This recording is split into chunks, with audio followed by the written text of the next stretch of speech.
Assalamualaikum warahmatullahi wabarakatuh. Alhamdulillahi rabbil alamin. Asyhadu an la ilaha illallah wa asyhadu anna Muhammadan abduhu wa rasuluh sallallahu alaihi wasallam wa ala alihi wa ashabihi amma ba'da. Bapak-bapak, ibu-ibu yang dirahmati oleh Allah di mana saja berada, jumpa kembali bersama Sunarto. Dalam malam hari ini kita akan kupas firman Allah dalam surat Fatir ayat 29. Qala Allah Ta'ala, Allah berfirman, Ta'ala yang maha tinggi, Innal ladzina yatluna kitaballah wa aqamus shalah wa anfaqu mimma razaqnahum sirran wa alaniyah yarjuna tijaratan lan tabur. Innal ladzina, sesungguhnya orang-orang yatluna kitaballah, yatluna yang selalu membaca pada kitabnya Allah, yaitu Al-Quran, wa aqamus shalah, dan mendirikan sholat, mengerjakan sholat, menetapi sholat, wa anfaqu, dan sama menginfakkan mereka, mimma, dari apa-apa, razaqnahum, yang telah memberi rezeki hum, pada mereka, siron, dengan keadaan samar, wala niatan, dan terang-terangan.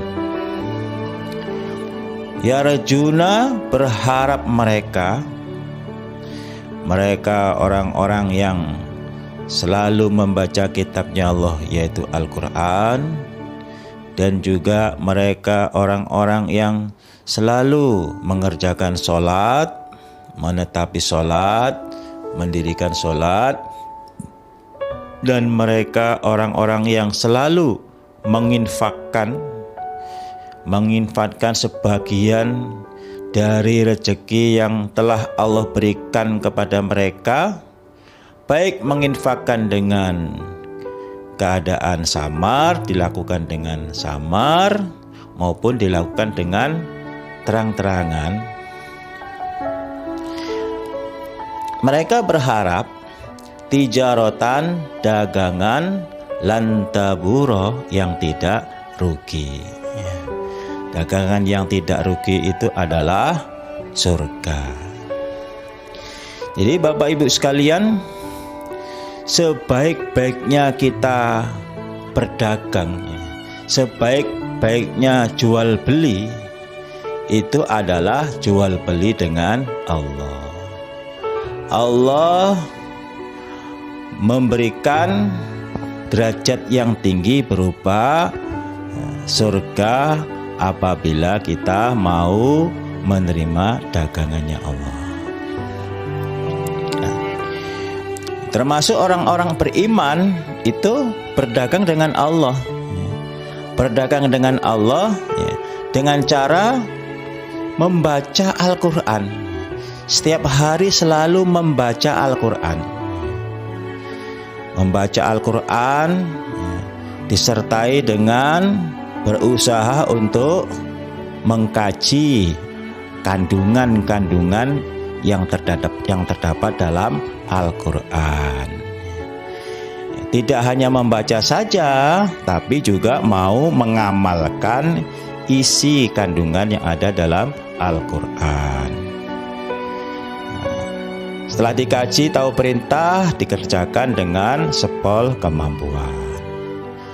Tahu larangan, dijauhi dengan sejauh-jauhnya. Tahu cerita, diyakini dengan seyakin-yakinnya. Juga termasuk juga mengkaji sunnah Rasulullah Sallallahu Alaihi Wasallam, yaitu mengkaji al-hadis.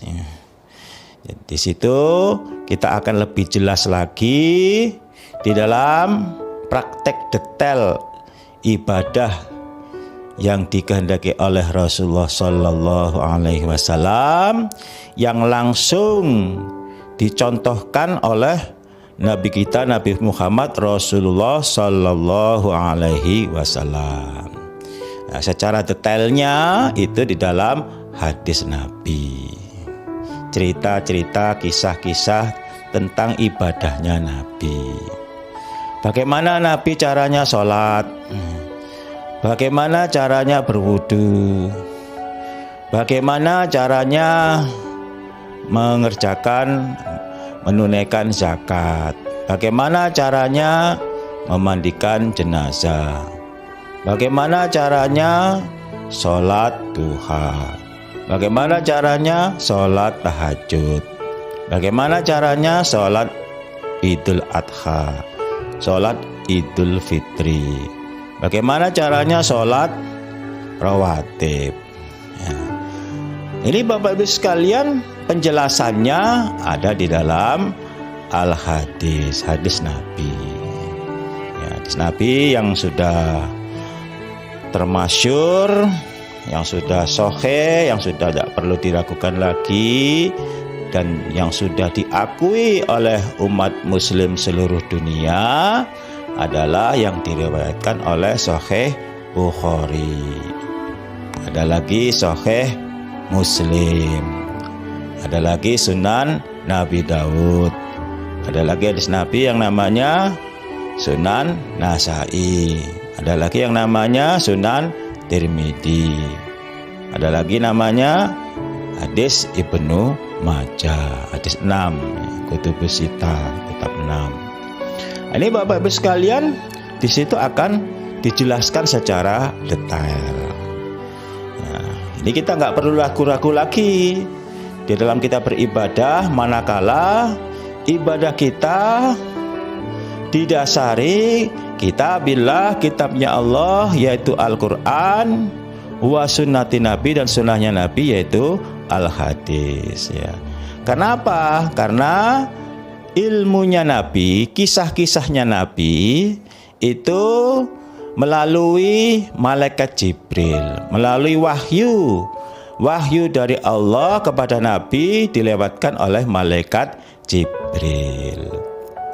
Nah, ini sedangkan malaikat Jibril sendiri menyampaikan wahyu dari Allah. Berarti kalau itu sumbernya dari Nabi, sudah tidak usah diragukan lagi, sudah dijamin pasti wajib benarnya. Sesuai dengan sabda Rasulullah Sallallahu Alaihi Wasallam, taraktu fikum amroini lan tadillu ma tamassaktum bihima kitabillahi wa sunnati Nabi. Kutinggalkan di tengah-tengah kamu sekalian, di kalangan kamu sekalian, amroini, dua perkara. Lan tadillu, niscaya tidak akan sesat, ma tamassaktum, selama mau berpegang teguh dengan dua perkara. Dua perkara itu apa Bapak Ibu sekalian?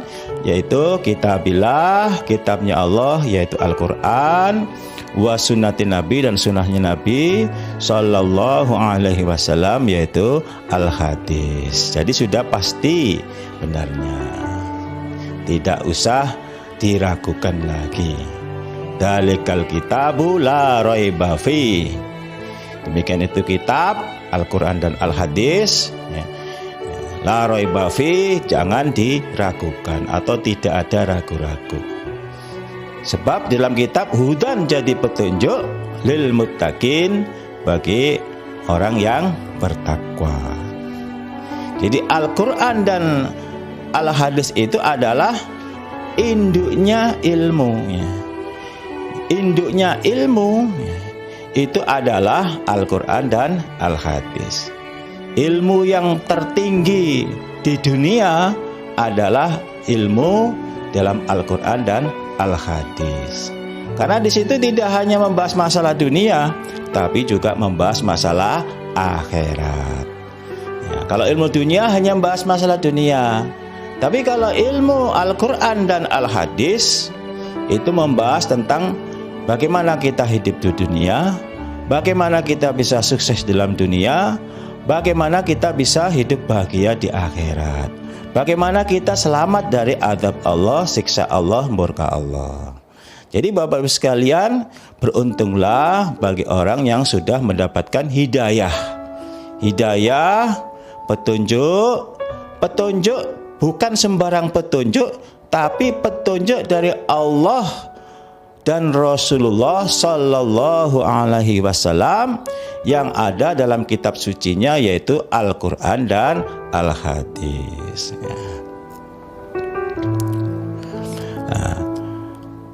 Orang-orang yang berharap dagangan tidak rugi adalah di samping dia selalu membaca, mengkaji, dan berusaha mengamalkan isi kandungan Al-Quran dan juga Al-Hadis, dia juga mempraktekkan salah satunya praktek dari kajian Al-Quran dan Al-Hadis adalah waqamus sholah, mendirikan sholat, mengerjakan sholat. Mengerjakan sholat itu juga ada di dalam Al-Quran dan Al-Hadis. Dan dia juga mau menginfakkan sebagian hartanya di dalam sabilillah. Jadi menginfakkan, ada pembangunan masjid, atau habis sholat Jumat, atau pas waktu pengajian kita mau menginfakkan sebagian harta kita di dalam sabilillah. Itu jadi pahala, jadikan amal jariyah. Dan Allah mengetahui mau menginfakkan dengan cara samar maupun secara terang-terangan, itu Allah Maha mengetahui, tidak ada masalah. Yang terpenting bukan samar atau terang-terangannya, yang terpenting adalah niatnya karena Allah, niatnya karena mengharap rahmat Allah. Nah, ini merupakan dagangan yang tidak rugi. Ya, artinya apa, bukan? Kalau kita kerjakan semua itu dilandasi dengan karena Allah, itu merupakan dagangan yang tidak rugi. Pasti dibeli oleh Allah, pasti dihargai oleh Allah, ya, dihargai oleh Allah, ditukar oleh Allah, yang isi tukarannya, isi jual belinya adalah liliwafiyahum ujurahum wa yazidahum min fadlihi, supaya Allah menetapi pada mereka ujurahum, pada beberapa pahala mereka. Artinya apa Bapak sekalian? Sholat kita, sodakoh kita, infak kita, membaca Al-Quran kita, mengamalkan isi yang ada dalam Al-Quran dan Al-Hadis kita, itu sama Allah diberikan pahala. Asalkan niatnya dengan disertai niat karena Allah. Dan juga Allah menambah, setelah diberikan pahala, Allah menambah pada mereka min fadlihi, dari keutamanya Allah. Sudah diberikan pahala, kemudian dikasih bonus lagi oleh Allah. Bonus berupa derajat yang tinggi besok di sisi Allah. Innahu ghafurun syakur. Innahu sesungguhnya Allah ghafurun, maha pengampun, syakurun lagi maha mensyukuri. Allah itu adalah maha pengampun dan juga lagi maha mensyukuri. Dengan kita sedekah, maka dosa-dosa kita diampuni oleh Allah. Dengan kita membaca Al-Quran, maka dosa-dosa kita diampuni oleh Allah. Dan kemudian Allah juga maha mensyukuri atas amal sholat kita, disyukuri, diberikan pahala, diberikan derajat yang tinggi. Manakala bertemu kepada Allah, kita akan dimasukkan ke dalam surga, selamat dari neraka. Itulah Bapak Ibu sekalian, kandungan firman Allah dalam surat Fatir ayat 29. Mudah-mudahan Allah paring manfaat dan barokah. Wabillahi taufik wal hidayah. Akhirul kalam. Assalamualaikum warahmatullahi wabarakatuh. wabarakatuh.